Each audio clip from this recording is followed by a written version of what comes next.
ዴቭ ፍቅረኛውና እናቱን ሴራ ዶክተሩ አስረዳው። ዶክተሩ ዴቭና አደይን አስታረቃቸው። በስተመጨረሻ ግን ዴቭ ምን ደረሰበት? አሰላሙ አለይኩም ወራህመቱላሂ ወበረካቱ። ውድና የተከበራችሁ ቤተሰቦቼ እንዴት ናችሁ? ከኔ ጋር ሁሉ ሰላም አልሐምዱሊላህ። በያላችሁበት ሰላማችሁ በዘት ይበል። ሰብስክራይብ ላይክ ያደርጋችሁ አበረታቱኝ። እንግዲህ የዴቭና የአደይ ስቃይ እንደቀጠለ ነው። በጣም የሚያሳዝነው ነገር እንግዲህ ዴቭ ብዙ ጊዜ ዶክተሩን መጥፎ እንዲማረግና በአደይና በሱ ህይወት ገብቶ አደይን እንግዲህ መጥፎ ነገር እያላት እያጠመመበት ነበር የሚመስለው። ነገር ግን ዶክተሩ ደግሞ ዴቭ በሚያስበው መልኩ ሳይሆን በተቃራኒው ነው የተገኘው ማለት ነው። ሀይቀን አንዳንድ ጊዜ ለምንወዳቸው ሰዎች ድንበር አልፈን ስለነሱ እንጨነቃለን። ለራሱ ቢወዳትም ዶክተሩ ግን አደይን ዴቭን ስለምትወደው የእሷን ስሜት ነበር እያሰበላት የመጣው ማለት ነው። ምክንያቱም እሱን ተይና እኔን ውደጅ እወድሻለሁ ብሎ የራሱን ጥቅም አላስቀደመም። አደይን ስለሚወዳት ብቻ ዶክተሩ እሱ ደግሞ እሷ የምትወደውን ሰውና የምትወደውን ህይወት እንድትመራ እያገዛት ነበር። ነገር ግን ዴቭ ደግሞ ዶክተሩ ከሱ ነጥቆ እንደሚወስድበትና መጥፎውን ነገር እየነገራት ከሱ እንደሚያስገደው ነበር የተረዳው።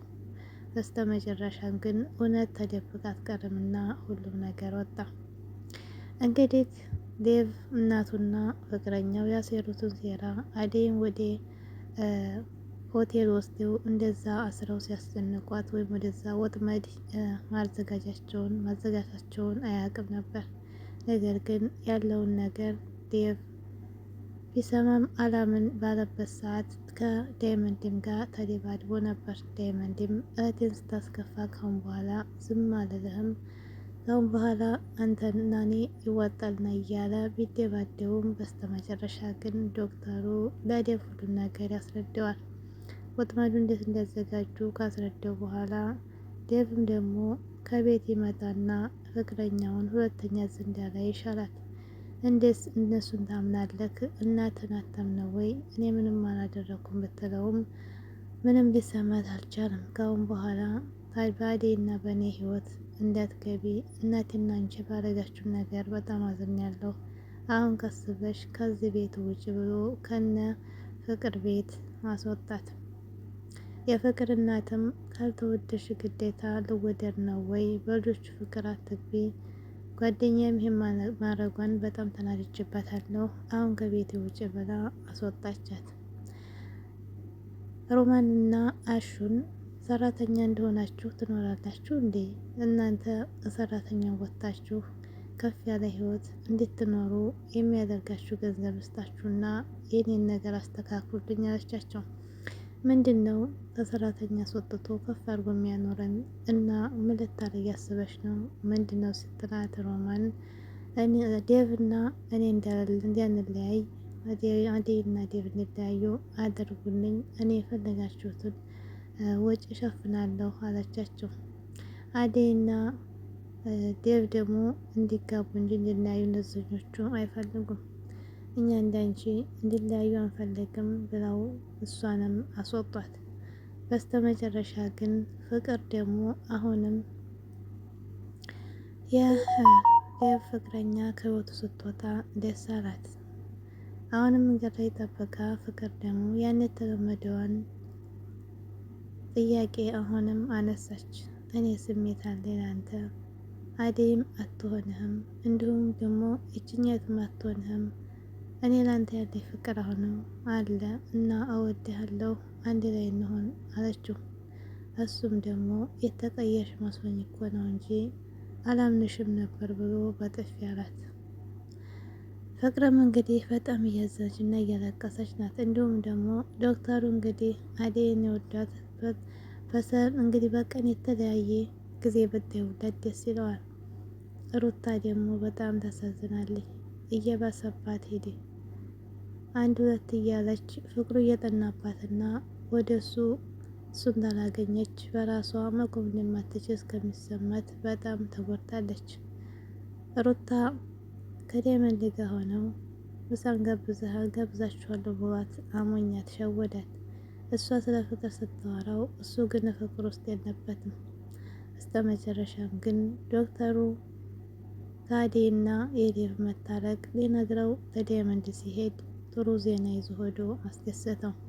እንዲሁም ደግሞ ዳይመንድ ሩታ ባንተ በጣም እየተሰቃየች ነው፣ እንደዛ የምትሆነው እኮ ስላፈቀረች ነው፣ ልታያትና ልትንከባከባት ይገባል ብሎ አሁንም ዳይመንድ ሽማግሌ ሆኖ ሲለው አይ እኔ ልቤ እሷ ጋር ሳይሆን ሌላ ሴት ጋር ነው፣ ሌላ ደግሞ ሴት እኔን ትወደኛለች፣ እኔ ሌላ ወዳለሁ፣ ምን አይነት ጉድ ነው ብሎ ዶክተሩም ሲጨንቀው ይቅርታ ሂድና ጠይቃት፣ ይቅርታ እንዴት እላታለሁ እሷ ምንም አልበደልኳትም ሲለው ነገር ግን አንተን የሚያስደስት ከሆነ እሺ ይቅርታ አደርግላታለሁ ብሎ ወደ ሩታ ጋር ቀጠሉ። አዴም ደግሞ የፍቅር እናት ጠርታ ከሄደች በኋላ ሁሉን ነገር አስተካክላ እንደሚታረቁ አደረገች።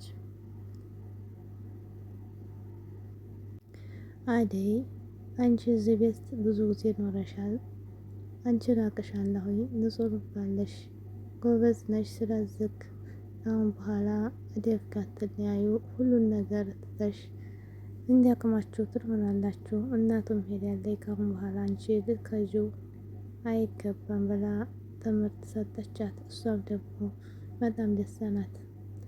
አደይም እኔ ከእናንተ በላይ እናት አባት የለኝም፣ እናንተ ናችሁ እናደርጋለሁ እሺ ብላ ተደሰተች። ነገር ግን በስተመጨረሻ የሚያሳዝነው ነገር ማን ነው ደፍሮት እንደዚህ እንዲደበድብ ያደረገው? በስተመጨረሻም አደይ ከፍቅርና ጋር እየተወያየች ስትቀመጥ ዴቭ እንዲመጣ ጥበቃ ላይ ነበሩ። ዴቭ ግን ምን አጋጥሞት ነው? ዴቭ በድብደባ እንግዲህ በጣም አድክመውት ደብድበውታል። ማን ነው ግን ይህን ያደረገው? ያቺ ፍቅረኛው የምትባል ተንከሲስ ካልሆነች ሌላ ማን እሱን ደፍሮ ይደበድበዋል? በጣም የሚያሳዝነው ነገር አንዳንድ ጊዜ የዋህ ናቸው ጥሩ ናቸው ስንቀርባቸው፣ ነገር እነሱ የኛን ህይወት መጥፊያ መንገድ ይፈልጋሉ። እንግዲህ በስተመጨረሻ ደስ የሚለው ነገር ሌሊዬም ወንድሟ እንግዲህ መሆኑን ተማምናበታለች። እንዲሁም ደግሞ ቤዛ እያስፈራች ትገኛለች። ነገር ግን አርቲፊሻል ወረቀት እንደያዘች ደግሞ ሌሊዬ ገብቷታል። ብቻ ደስ የሚለው ወደፊት